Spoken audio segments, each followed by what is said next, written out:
So recently we had an E3 conference, which is obviously the third E conference we've had so far, and I didn't get to watch most of it because I was in fucking bed when this shit went on.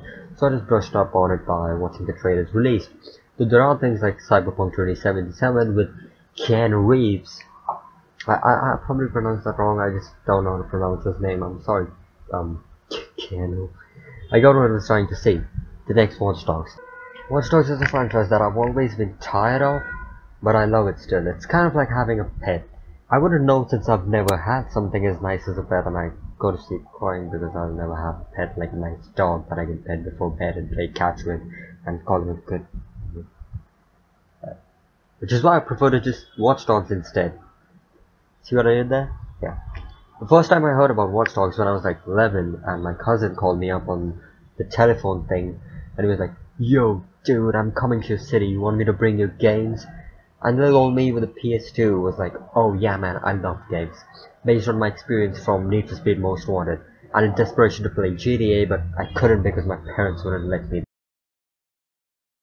And then he was like, "Dude, there's this game where you can hack stuff, and it's like GTA, so if a car's locked, you can just hack it and you open it, you know?" And I was like, "Yo, that's dope, man."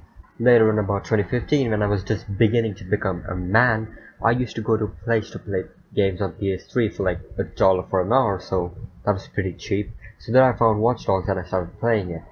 What immediately got me excited about it was like how good it looked, which I know is ironic because people slandered the game for not looking as good as it was supposed to look, but see, I had only seen GTA 4 and GTA 5 as beautiful games so far, so yeah, Watch Dogs still look pretty good to me.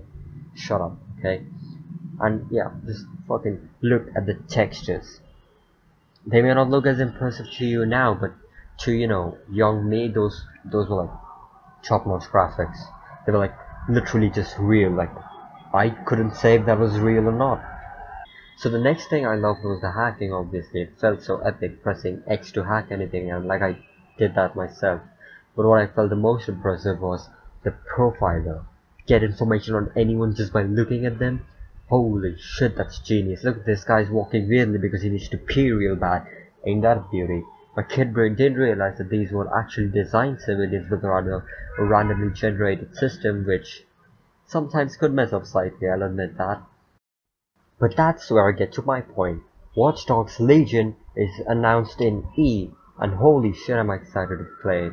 Every single person in the world is designed specifically with their own personalities and backstories and voice acting and animations. I mean, Jesus Christ, what the heck is going on in Ubisoft? Have they just smoked too much weed or some shit? I'm so confused. And yeah, that's pretty epic if you ask me. And now looking at all this, I just, you know, like take my money, buy me a PS4, give me this game, man. I don't really want to play it already, but it won't even launch for like 10 months now. That's so unfair, right? Anyway, I agree that this actually does have a lot of problems from a narrative perspective because it won't be that well crafted because you know you're playing as anyone you want.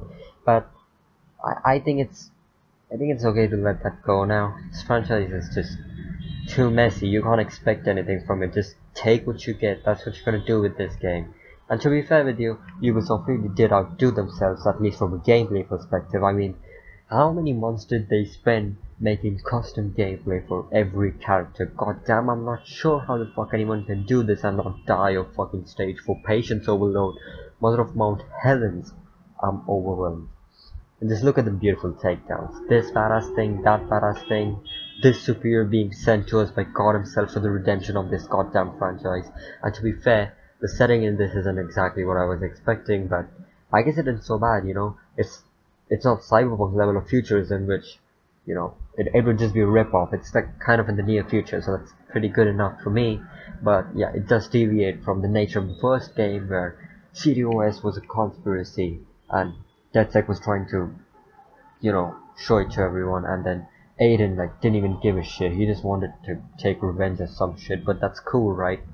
I mean, now it's like a war between CDOS and the DedSec thing, but like, you would have thought people would have stopped trusting CDOS by now, but guess not. They're dumb, I guess. I don't fucking know. But this feels good, you know. This might actually redeem the franchise for once, even though the fan base might change a lot from you know, gritty Batman fans too. I don't even know what the new fan base is gonna be like. Let's just hope that it's gonna be good. Overall, I am so hyped for Watch Dogs Legion, even though I won't be playing it till at least 2025 or some shit. Also, did I mention Keanu Reeves plays a major role in time?